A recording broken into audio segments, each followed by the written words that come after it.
Tõesti, minu nimi on Daniel ja olen siin majas noorem teadur ja seetõttu, osaliselt ka seetõttu tegelen siis sellise valdkonnaga siin õpetaja uurimuse raames nagu õppimist toetav juhtimine ehk siis varasemates, kui Piret ütles, et see on nüüd uus osa koolikultuuri uuringus või ütleme siis kooliuuringus, et siis tegelikult väikene osa pärineb ka juba varasemast ajast, et see oli õppimist eestvedav juhtimine.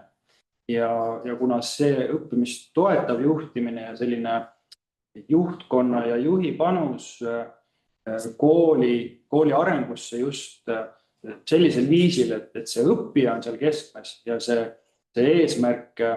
eesmärkide seadmine sellises vormis, et mõeldakse selle peale, et mis siis muutub ühe või teise asja kaudu õppija õppimises, et see on praegu väga prioriteetne tegevus meil siin majas ja meie meeskonnas ka. Ja seetõttu siis selline uus põhjalikum tükk selles uurimuses ka sees, nagu õppimist toetav juhtimine.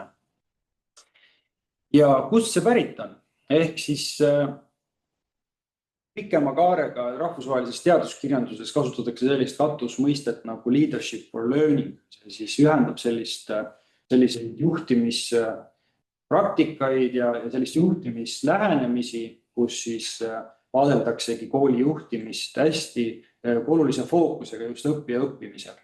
Ja see toob esile selle, et on oluline vahe, et kas juhid mõtlevad mingisuguste selliste igapäevaste eesmärkide peale ainult, et mis siis kujundavad kuidagi seda koolikeskkonda ja mis on ka hea, või nad päriselt ka alati mõtestavad, et kuidas üks või teine eesmärk, mis nad on seadnud, et see lõpuks ikkagi jõuaks ka selle õppija õppimisse välja. Et seal on nagu suur oluline erinevus ja ikkagi mõistlikum ja see leadership for learning käsitlus näitab ja veenab selles, et väga tahaks seda, et kooli juhtimine keskenduks ikkagi kõikide eesmärkide seadmisel sellele, et mis ühe või teise asja tulemusena lõpuks seal õppija õppimises muutub.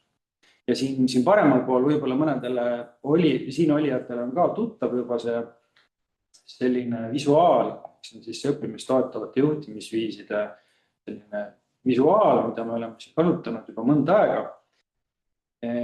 Ja see artikkel, millele siin on viidatud, see Reinaru ja Eisenschmidt 2025, et see on siis veel avaldamata, aga ta on in review.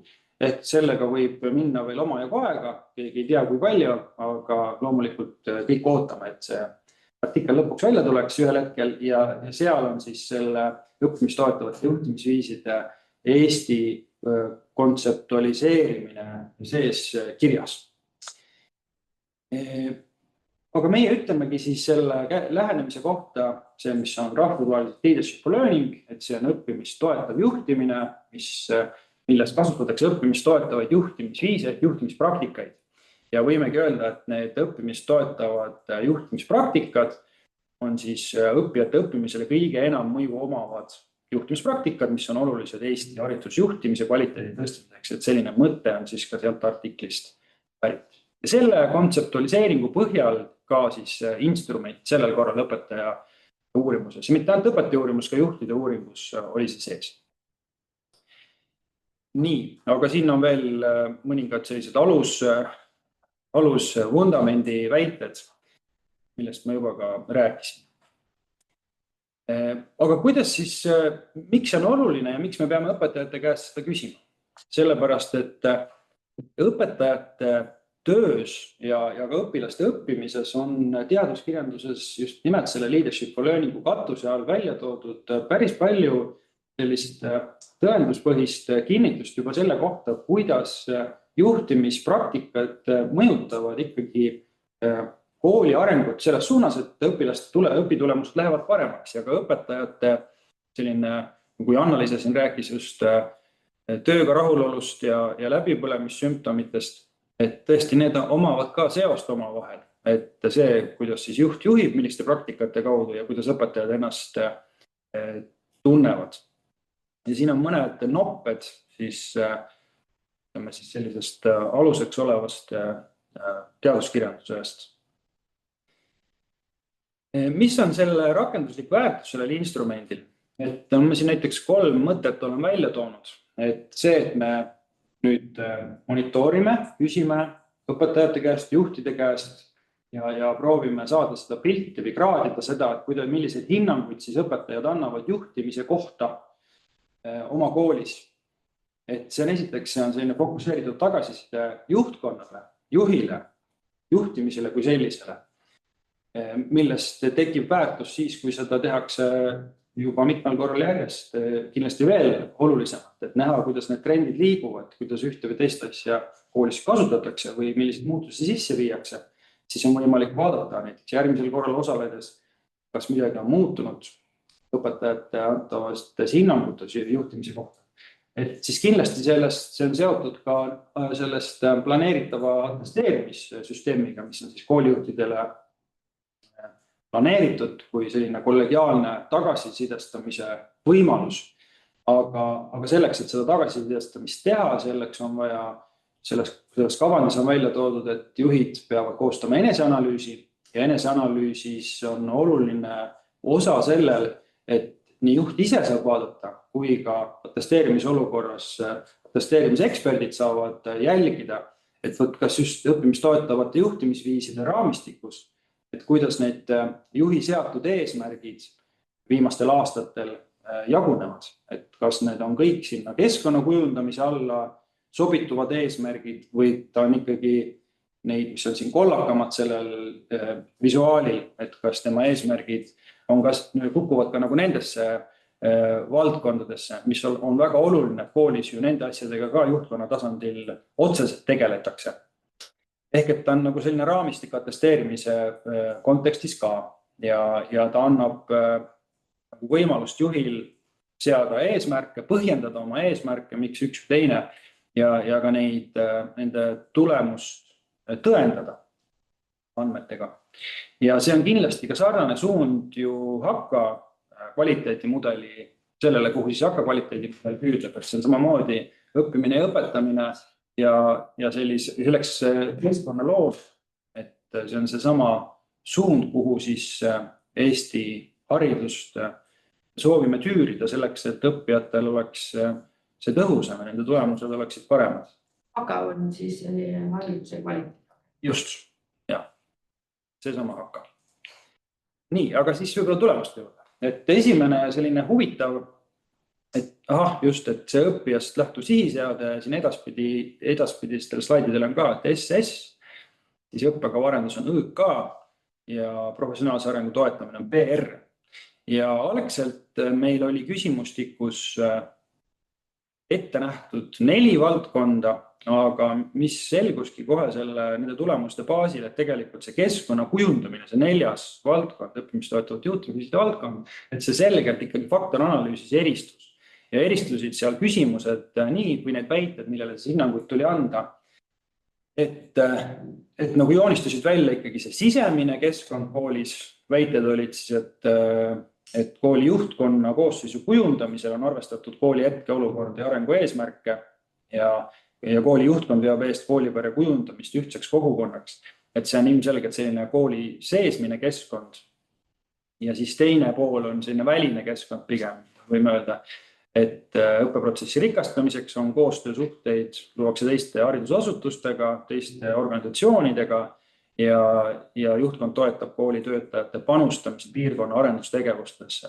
Et need on olulised asjad, aga jah, et faktoranalüüs näitas, et need ikkagi moodustavad justkui eraldi sellised nähtused selles küsimustikus või selles instrumendis, mis oli juba esimene tulemus.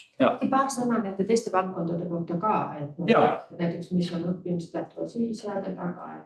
Just, et õppimist lähtuva sihiseadel olid siis väited selle kohta, et kas ja kuivõrd koolis on loodud ühine arusaam nendest eesmärkidest, kuhu poole koolis liigutakse, kas need on tehtud õpetajaid kaasates, õppekava arenduse puhul, kas õppekava arendusega, ja me mõtleme siis laialt õppekava, et see on mitte ainult see üksik dokument, aga see tervik, kuidas koolis, ütleme siis ka see rakendamine ja selline taas ülevaatamine ja täiustamine. Et selle kohta olid küsimused, kas see on regulaarne, kas sinna on kaasatud õpetajad ja analüüsitakse. Analüüsitakse andmete kasutuse ja professionaalse arengu toetamise all, et kas näiteks arengut toetavaid vestlusi, kuivõrd viiakse läbi ja kas on loodud ühine tööaeg selleks, et ma ei tea, seal koos õppida õpetajatel, tunnivaatlusi teha üksteise baasilt. Aga et need täpsed väited on seal samal reklaamitud kodulehel kenasti nähtavad, nii et kellel tekkis huvi, siis soovitan minna vaatama. Nii, aga lähemegi edasi ja kõigepealt siis selline üldine võrdlus, et ma juba ütlesin, et kooliuuringus oli see sama küsimustik nii juhtide uuringus kui siis õpetajate uuringus. Ja siin on näha üldiselt, et kuidas siis juhtide, Eesti kooli juhtide keskmine hinnang oli ühe või teise õppimistoetava juhtimisviisi valdkonna kohta, et me näeme siin, et tärnid on siis nendel, mille statistiline olulisus on erinev õpetajate ja juhtide vahel. Sihiseade puhul juhid hindasid seda keskmiselt statistiliselt oluliselt kõrgemaks, õppekava arenduse puhul täpselt samamoodi ja samamoodi siis ka sisemise keskkonna kujundamise puhul. Ja professionaalse arengu toetamine ja välise keskkonna puhul statistiliselt oluliselt erinevusest ei tulnud välja.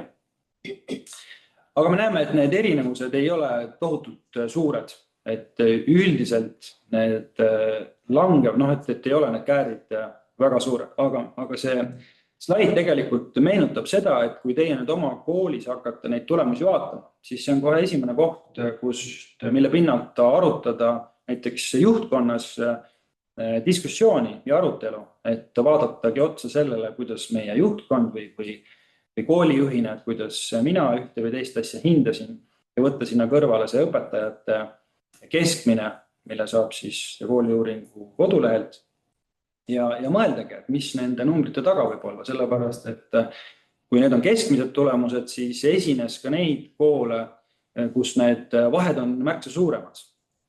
Ehk siis jällegi iga juhtum tasub eraldi vaatamist.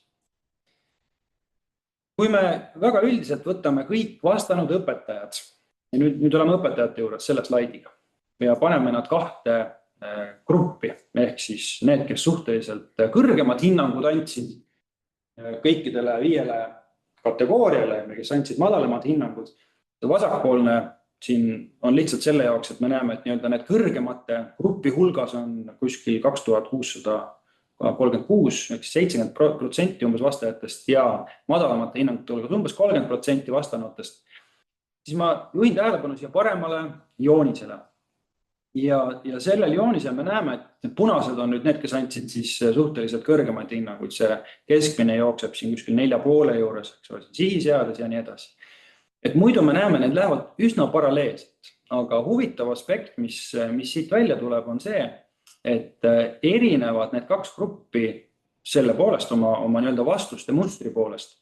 Et kui me vaatame see sama väline keskkond ja seesmine keskkond, mis seal faktoranalüüsis eristusid esimese huvitava tulemusena, siis need on vastupidi. Ehk et neid õpetajaid, kes hindavad siis suhteliselt kõrgemalt oma koolis õppimist toetavat juhtimist, nemad ütlevad, et kooli juhtkond natukene rohkem või hindavad kõrgemana selle kooli juhtkonna tegevust kooli sisemise keskkonna heaks või välise keskkonna heaks. Ja õpetajad, kes kõigele annavad madalamaid hinnanguid, nemad ütlevad, et kooli juhtkond rohkem tegeleb välise keskkonnaga kui siis sisemise keskkonnaga. Et siin on midagi, mille pinnalt meie ka siin ülikoolis ilmselt saame edasi mõelda ja see avab selliseid uut perspektiivi, mida siis uurida. Aga selline tähelepanek tõesti siit tuleb välja. Siis hästi üldiselt, aga ma lähen siit kiiresti ilmselt üle, et siit lihtsalt paistab seda, et need õppimist toetavad juhtimisviisid omavahel on üsna tugevasti seotud, et need korrelatsioonid on võrdlemisi kõrged ja see näitab, et see mudel tegelikult ühtlasena või nagu sellise tervikuna toimib üsna ühtsena. Ja edasi me vaatamegi, et kuidas need õppimist toetavad juhtimisviisid, kuidas nad on seotud teiste õpetajaid iseloomustavate näitajatega. Ja siin on lihtsalt väike viide sellele, et tegelikult seda, et õpetajate tööga rahulolu ja sellist pühendumist on uuritud aastakümneid ja et juhtimisel ja just seda, kuidas juhtimispraktikad ja juhtimine sellega seotud on, millised juhid suudavad seda justkui paremini ja siis mille kaudu.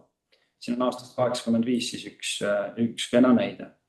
Aga meil oli õpetaja uurimuses oli sees siis töö motivatsiooniskaala, kus on 3 suurt valdkonda ja nende valdkondade osas me vaatasime, kuidas õppimist toetavad juhtimisviis nendega seotud on. Ehk siis õnnestumise ootus oma tööle, et kuivõrd ma tunnen õpetajana, et ma saan oma tööga hästi hakkama.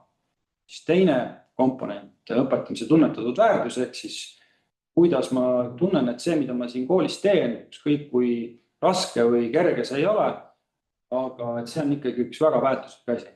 Ja 3. on selline vastupidine kategooria, ehk siis kulu. Ja see on see, et mida ma pean sealjuures just kui ära andma või millest loobuma või millise sellise investeeringuga minule see kaarneb see, mida ma siis siin koolis teen. Ehk siis 3 sellist poolt. Ja võibki öelda, et mida kõrgemaid hinnanguid annavad õpetajad oma kooli juhtkonna tegevusele õppimist toetavate juhtimisviiside kategooriates, need samad 5 kategooriat, sihiseade, õppekavaarendus, professionaalse arengu toetamine, väline keskkond ja seesmine keskkond, seda kõrgem on nende ootus oma tööga õnnestumisele ja selle tunnetatud väärtusele. Ehk siis see on nagu positiivne seos nende vahel ja mida kõrgemaid hinnanguid annavad õpetajad oma kooli juhtkonna tegevusele õppimist toetavate juhtimisviiside kategooriates. Nüüd küll siis ainult sihiseade, õppekavaarendus ja sisemine keskkond. Seda madalam on nende tunnetatud tööga kaasnev kulu. Et siis kuluga just kui kõik seosed statistiliselt oluliselt välja ei tulnud, et siin allpool on näha ka seda tulemuste seoste tabelit, korrelatsioonide tabelit. Et võib öelda, et need seosed on väikesed, aga statistiliselt olulised. Ainukesed, kus seda olulisust ei tule, see maatriks näeme on see kulurida, professionaalse arengu toetamine ja väline keskkond. Et siin ei ole need tärne lõpus. Kõik üle, millel on tärnid lõpus, on see seos statistiliselt oluline.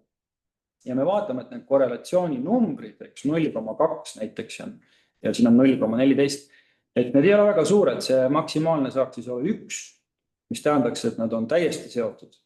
Aga tegelikult suure valimi puhul sotsiaalteaduste alal ja hariduse valdkonnas on need täiesti normaalsed numbrid, mis näitavad, et see seos on seal olemas.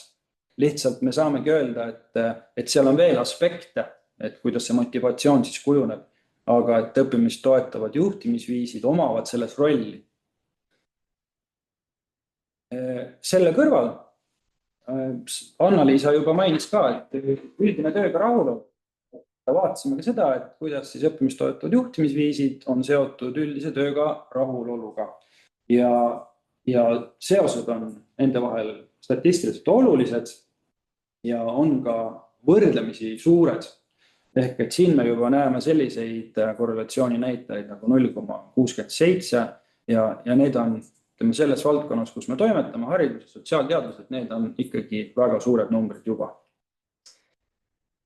Ja mitte ainult, et kui me räägime praegu seostest, ehk me täpselt ei tea, et siis mis ennustab mida. Et me näeme lihtsalt, et kui õpetajad vastavad ühele nagu ühte nii-öelda kõrgelt, siis nad suure tõenäosusega vastavad ka teisele kõrgemalt ja vastupidi. Aga selle tööga rahuloluga vaatasin ka siis regressiooni ehk siis kuivõrd õppimist toetavate juhtimisviiside antavad hinnangud ennustavad seda, kuidas õpetajad hindavad oma tööga üldist rahulolu.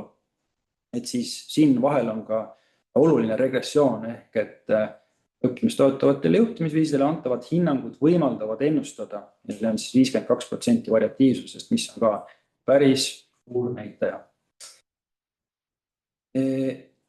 Nii, aga sellega on põhiliselt tulemustele tehtud ring peale. Nagu te näete, siis õppimist toetavate juhtimisviiside, ütleme need hinnangud või need, kuidas õpetajad seda hindavad, et see just kui me näeme, et see mõju kandub edasi õpetajate seotud sellistele aspektidele nagu motivatsioon ja tööga rahulolu. Ma ei mäleta, Anna-Liisa vist ei maininud, et mis küsimused seal tööga rahulolus olid, et need olid selle kohta või väited olid selle kohta, et kuidas oled töökorraldusega rahul, kuidas oled töö sisuga rahul, suhetega, juhtkonna tegevusega, juhtimisega, jah. Et sellised aspektid olid siis seal. Aga need on ka siis täpselt leitavad kodulehed, et keda peaks veel täpsemalt huvitama. Kas on selle osa kohta nüüd kellegi küsimusi tekkinud?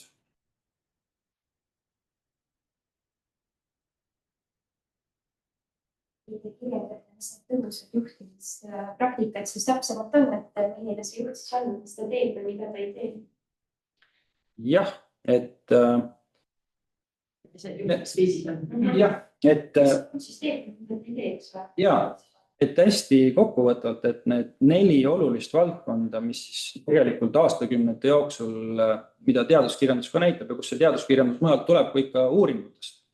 Ja mida näitavadki on see, et ja kuidas me oleme neid Eestis kontseptualiseerinud, ehk siis kui näiteks rahvusvaheline teaduskirjandus ütleb, et oluline on see, et juht seab sihid, et meil on mingisugused sihid, mis on, kuhu on kaasatud ka ülejäänud kooli õpetajad, et need on koos pandud, et need on tähenduslikud kõigile. Et siin on paralleel see kõige keskmine osa, meie saame öelda, et need sihid ei ole ükskõik millised, vaid need meie haridusvaldkonna arengukava ütleb, et me tahame õppijast lähtuvat õpet. Et see on meil sihiks seatud, ehk me oleme seda veelgi kitsendanud. Ehk mitte ainult sihi seada, vaid õppijast lähtuv sihi seada. See on see, peab olema keskne. Ja tolles ilmumisel olevas artiklis ongi siis, me oleme küsinud kõikide nende valdkondade kohta Eesti koolijuhtidelt, et see on intervjuude baasil ja kus nad siis kirjeldavad seda, et kuidas nad ühte või teist valdkonda oma praktikas siis teostavad, läbi milliste tegevuste. Ja näiteks see sihiseade all ongi see, et sinna on kaasatud õpetajad, need on koos pandud, et nende seadmiseks ja nende monitoorimiseks kasutatakse andmeid, näiteks sellised aspektid. Siis õppekava arenduse puhul see regulaarsus, mis ma nimetasin, see, et on jällegi õpetajad kaasatud sinna, et kasutatakse andmeid, et tegelikult need praktikad pealt, mis nüüd sellest ilmumisel olevas artiklis kirjas on, ongi kokku pandud see instrument, et kui te vaatate neid väiteid, millele õpetajad pidid vastama, siis need ongi need praktikad, need väljendavad. Aga Kertu, ma arvan, et see ongi, nagu võib-olla hea koht siin veel korra väga selgelt öeldagi, et kõik need väited, mis on seal kodulehel olemas, aga näiteks kui te küsisid, et mis need tõusad praktikad siis on, siis näiteks väide on meie kooli arengu eesmärgid keskenduvad õpiliste õppimise toetamisele. Juhtkonna eestvedamisel on meie kooli seatud selged arengu eesmärgid. Need saavad konkreetsed, vägagi konkreetsed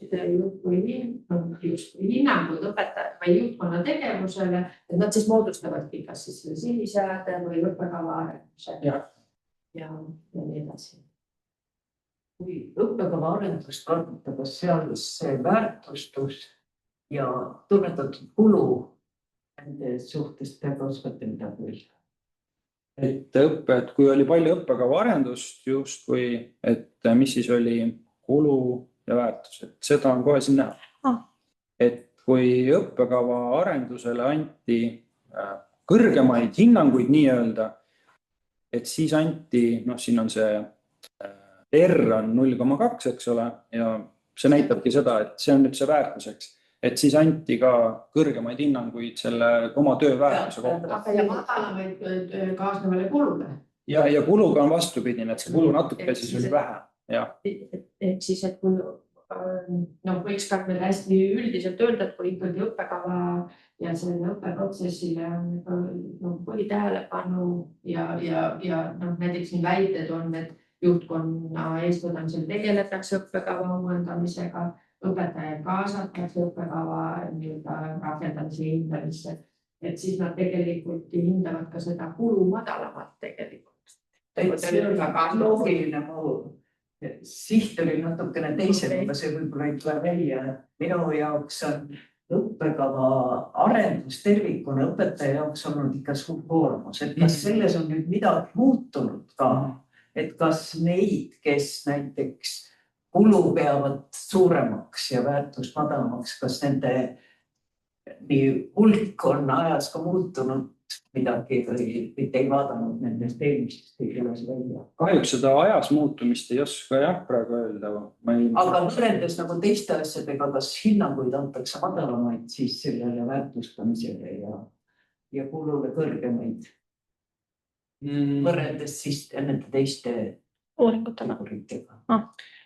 Teiste teguritega, et jah, et ütleme siit statistiliselt on võimalik öelda küll, eks ole, et näiteks sead õppekava arendus nagu pisut nagu väiksem seos on seal vahel, aga see on nagu üliväike erinevus, et jah, ma nende andmete põhjal ei oska ausalt öeldes väga, ma saan mõttest aru jah, et see õppekava arendus on ju koormav ja õpetajad võivad ju läbi põleda, eks ole, kui neile väga palju koormust juurde peale panna. Ilmselt sõltub ka sellest, kas küsimustiku täideti siis, kui sellega just tegeldi või oli see ära. Võib-olla see küsimustik tegelikult ja need väited, millele õpetajad vastasid, ma arvan, et seal võib-olla äkki ei olnud see aspekt väga olemas, sellepärast, et nemad ju vastasid viisil, et kooli juhtkond veab eest näiteks regulaarset õppekava arendamist. Ja nad andsid hinnangud juhtkonna kohta ja nad ei andnud hinnangud selle kohta, et kuidas mina sellega nagu nüüd seotud olen, kas ma teen seda kuidagi hambatestis või väga suure meeldivusega, et nad pigem tõid seda esile selle õppimist toetavate juhtimisviiside puhul ja nüüd töömotivatsiooni puhul õpetajad omakorda vastasid selle kohta just, et näiteks väärtuse puhul, et täpsed väited, ma ei ole meeles, ma Evelast on lahti, aga seal on just see ikkagi, et kuivõrd mulle meeldib see, töö, mida ma teen ja see oli nagu terviku kohta, mitte ühe või teise lõigu kohta, aga just see, et mis ma siin koolis teen üldse, olgu need siis seotud õppekava arendusega või õpilaste ees olemisega või mingid muud asjad, et see kõik on mulle meeldiv kogemus, see töö. Et võib-olla jah, et seal nii hästi seda nagu teie välja toodud mõtet praegu sellest plaanist välja ei tule. Aga jah, see teema on olemas, võin selle sama juba mainitud artikli puhul öelda, et seal juhtidega intervjuudest tuli küll välja, et õpetajate kaasamine, et see on selline kahe otsaga asi, et alati peab olema ettevaatlik, eriti need, kes hakkavad esile tulema, kes on potentsiaalikad, et juhid saavad aru ja annavad endale aru, et samas nad peavad ise neid hoidma ka, et nad läbi ei põleks. Et selles mõttes see aspekt on, see on meil teada. Aga ikkagi, ma arvan, see on see on ikkagi nagu selles mõttes nagu minu jaoks hästi positiivne sõnum, et kui kooli on tegeleb nagu õppekava tööga, et see fookus ja selline õppekava arendamine ja õppekava rakendamise hindamine on kõrgelt hinnatud, siis õpetajad tajuvad tööga kaasnenud kulu madalam. Et see on tegelikult nagu ikkagi nagu hea tulemus juba nagu suure pildi jaoks. Ma ei tea, kas need tunnetatud kuluga seotud väited, et õpetamine nõuab minult liiga suurt pingutust ja õpetamise pärast olen sunnitud loobuma paljudest teistest tegevustest ja õpetamine on emotsionaalselt kurnavad. Need on need väited, mis selle kulu all. Siis ta otseselt õppekava. See on nagu üldine. Tööga seotud. Aga ka see on hea, et nad hindavad ikkagi koolis õppekava töö on justkui süsteemne, siis minu tööga kaasnev kulu hinnang on madal. Aga aitäh minult. Aga mul on üks küsimus, kui tohib, et pärast me saame räägida nendest täitsa põhisõnumitest, aga kui sa paneksid selle esimese tulpdiagrammi, palun, kus sul oli õpetajate ja juhtida, et siin on huvitav, et see professionaalse arengu toetamise see faktor või siis juhtimisviis üks nendest on ju, et see on teistega võrreldes kõige madalamalt hinnatud. Mis selle põhjus võiks olla? See on huvitav, et teen siin reklaami meie homsele kohtumisele ka, et seal on mul üks slaid, mida siin ei ole, aga mis on just juhtide uuringu põhjal, aga selle kokkuvõte on lihtne, et me juhtide käest tegelikult küsisime iga väite puhul ka seda, et milline juhtkonnas on sinu roll selles väites, mida sa nüüd just vastad, eks ole, et kui palju seda koolis on. Ja me näeme ju juhtimist ikkagi jagatud juhtimisena, et seal on see, et direktor üksinda ei pea kõike tegema, aga et ta peab olema näinud kuidagi, et kes siis teeb. Ja üks huvitav asi, mis lihtsalt sellega nagu harmoneerub, on see, et et see professionaalse arengu toetamise faktor või need väited, mis selle kohta käisid, et juhtkonnas, mõnes koolis oligi ainult üks juht, eks ole, kes vastas, aga mõnes koolis oli seal 3 või 4 või 5. Aga kõigi Eesti tulemuste peale kokku vaadatuna, seal olid meil siis õppejuhid, õppekorraldusjuhid, direktorid, arendusjuhid, huvijuhid, haridustehnoloogid. Just. Ja huvitav, mis välja tuli, oli see, et seda oma vastutust nagu selle sama professionaalse arengu toetamise koha peal tekkis nagu selline nagu kõige madalam punkt, et nagu keegi ei näinud nagu oluliselt üksteisest rohkem, et see on tema vastutus. Et kui oli näha, et direktor nägi seda sihiseadet väga olulise vastutusalana ja sisemist keskkonda, et need olid nagu maksimaalsed direktorid, siis loomulikult õppekava, õppejuhid, eks ole, seal oli suurem vastutus. Aga siis oligi see, ja arendusjuhil oli see väline keskkond, just kui tundus, et see on nagu nende teema. See professionaalse arengu toetamine oligi nii, et see nagu kõigil oli see kuskil häguselt selline nagu keskmine, et ei olnud, võib-olla see on siis midagi, millega me peame hakkama rohkem Eestis tegelema, et kuigi me oleme sellega ju tegelenud ka, aga nende mõtetega peab edasi liikuma. Ma teeks see hea vastus su küsimus.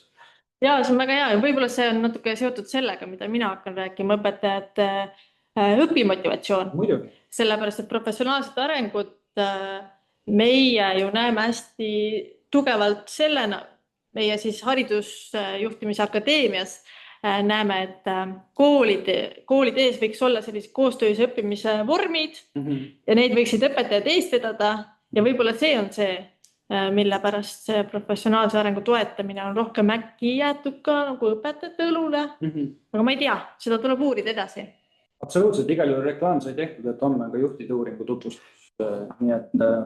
Ja siis mul üks mõte praegu tekkis veel, et ma tõesti kogu aeg vaatan neid väiteid, sest need väited ikkagi annavad nii tugevalt ikkagi ainult seal taga. Näiteks kui hinnang on, et juhtkond on koolis loodud tingimused õpetajate koostööks, õppemeetodite ja materjalide arendamiseks on näiteks üks või siis, et enesetäiendusvõimalused on kavandatud arengu eesmärkidest lähtuvalt. Või et siis tunnivaatused, nagu Daniel juba ütles, või et siis meil on koolis viiaks õpetajatega regulaarselt arengutoetavad vestlusile. Need on need sisuelemendid, mille pealt see keskmine kujuneb, eks ju. Võib-olla just neid tegevusi ei tehta. Me arvame ju, et kui me kutsume kellegi kooli midagi rääkima, siis on ju juba nagu väga uhke professionaalne areng ja kõik juba toimub, aga see ei ole see, mis pärast jätkusuutlik on. Meil vist on mingi küsimus ka tulnud, kas sa saad Berit vaadata, siis ma ei liiguta siit eest. Ja, see on tehniline küsimus, et kas seda juhtide uuringu tutvustus saab hiljem järele vaadata? Ja, nagu tänastki, täpselt. Et me salvestame nii tänast kui homset seminari ja seda saab järele vaadata. Et sellel sama kooli uuringu lehele me paneme kindlasti. Täpselt. No nii, aga siis läheme edasi. Jah. Viimane osa enne pausi.